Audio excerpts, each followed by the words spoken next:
اب جو صورتحال ہے، یہ فتنہ جو ہے بہت شد و بد اور بہت بڑے پیمانے پر اور بڑی پشت پناہی کے ساتھ مغرب کے زیر اثر، اور دجال جو اس وقت ہے، دجاجلہ میں سے ایک بہت بڑا دجال جو ہے امریکہ، اور شخصی طور پر بش، اس کی ریشہ دوانی اور اس کی پشت پناہی اور اس کی تائید اور اس کی مدد سے جو فتنہ اٹھ رہا ہے، اس کا ہدف کیا ہے؟ اسلامی تہذیب کی بےکنی کرنا، اور اس کا حربہ کیا ہے؟ تفریق بین اللہ والرسل۔ اللہ کو مانو، قرآن کو مانو اور اس کی من مانی تعبیر کرو، رسولوں کو چھوڑو، رسول کی بات کو چھوڑو۔ وہ تھے تو اپنے وقت کے لیے تھے، ایک وقتی کلچر انہوں نے پیدا کر دیا تھا، ایک وقتی نظام پیدا کر دیا تھا، وہ لوگوں کی اس وقت کی ذہنی سطح کے مطابق تھا، اس وقت کے ماحول کے مطابق تھا، یہ کوئی مستقل اور دائمی شے نہیں۔ حربہ یہ ہے۔ اس ضمن میں اب میں ذرا تھوڑا سا تاریخی پس منظر بیان کروں۔ دیکھیے اس وقت جو ہے شیطان لعین اور اس کے سب سے بڑے ایجنٹ کے ذریعے سے دجالیت جو مرحلہ وار آگے بڑھی ہے، اس موضوع پر میں تقریر اسی جگہ پر کر چکا ہوں 22 فروری 2004 کو، 2.25 سال پہلے، موجودہ عالمی حالات میں اسلام کا مستقبل کے عنوان سے۔ سب سے پہلی دجالیت جو آئی دنیا میں، وہ ریاست اور سیاست کے میدان میں آئی، سیکولرزم کے عنوان سے۔ مذہب کو، خدا کو، خدائی ہدایت کو، خدائی احکام کو، آسمانی ہدایت کو پرے کر دو ریاست سے۔ ریاست، قانون، یہ انسانوں کا کام ہے بنانا۔ ہیومن سوورنٹی، پاپولر سوورنٹی، عوام خود حاکم ہیں، وہ اپنے نمائندوں کے ذریعے سے جو چاہیں گے قانون بنائیں گے۔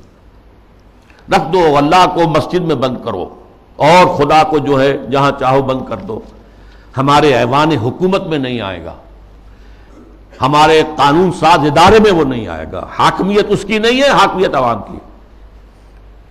یہ دجالیت کا یہ سب سے بڑا وار، سب سے پہلا چیز ہی سب سے اہم بھی ہوتی ہے، اور یہ گلوبل ہو چکی ہے پوری دنیا میں، پوری دنیا۔ واقعہ یہ ہے کہ اللہ کے خلاف، خدا کے خلاف اس سے بڑی بغاوت آج تک نہیں ہوئی۔ اس سے پہلے کیا ہوتا تھا؟ ایک بڑے خدا کو ماننے کے ساتھ چھوٹے چھوٹے خدا بھی مان لیے، بس شرک ہوتا تھا۔ لیکن خدا کو اس طرح انسانی معاملات، اور خاص طور پر ظاہر بات ہے ریاست اور سیاست اور قانون، یہی تو سب سے بڑی چیزیں ہوتی ہیں، ان سے بے دخل کر دینا خدا کا، یہ اس دور میں ہوا۔ نمبر 2 دور آیا معیشت کا۔ معیشت کی بنیاد انٹرسٹ بیسڈ کیپٹلزم پر کر کے، آسمانی شریعتوں کے نزدیک سب سے بڑا گناہ جو ہے عمل میں، وہ سود ہے۔ عقائد میں شرک ناقابل معافی، ان اللہ لا یغفر ان یشرک بہ ویغفر ما دون ذلک لمن یشاء۔ اعمال میں سود، جس پر اللہ اس کے رسول کی طرف سے اعلان جنگ ہے،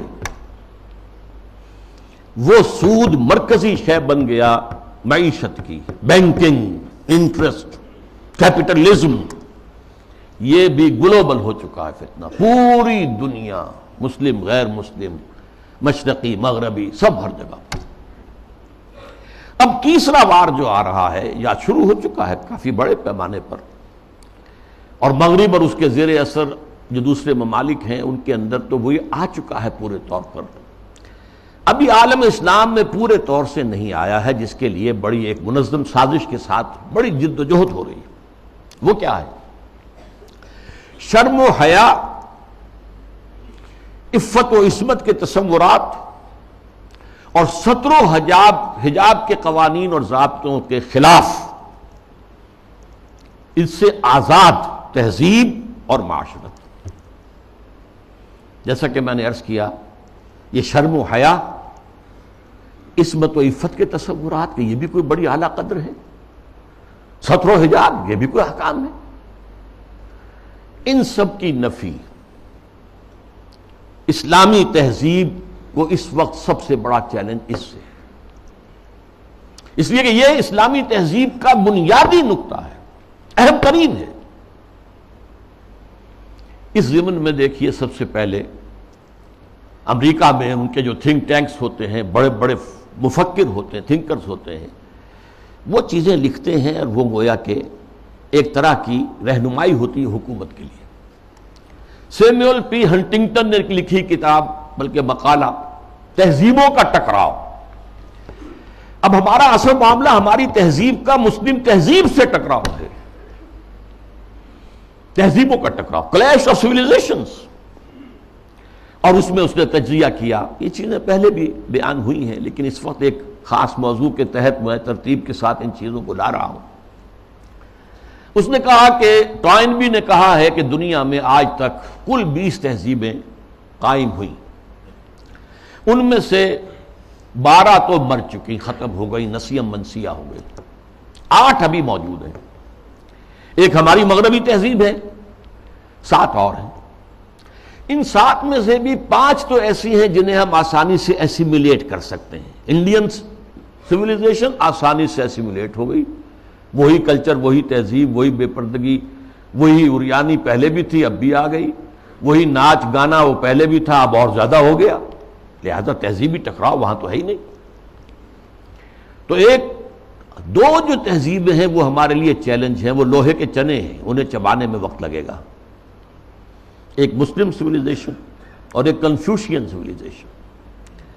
کنفیوشین سویلائزیشن کے بارے میں تو میں اس وقت نہیں سمجھا تھا کہ یہ کیا واقعی کوئی چین کے اندر یا اس کے آس پاس کے ممالک میں جو بدھ مت کے پیروکار شمار ہوتے ہیں، کوئی واقعی کوئی تہذیب کنفیوشس کے حوالے سے ہے۔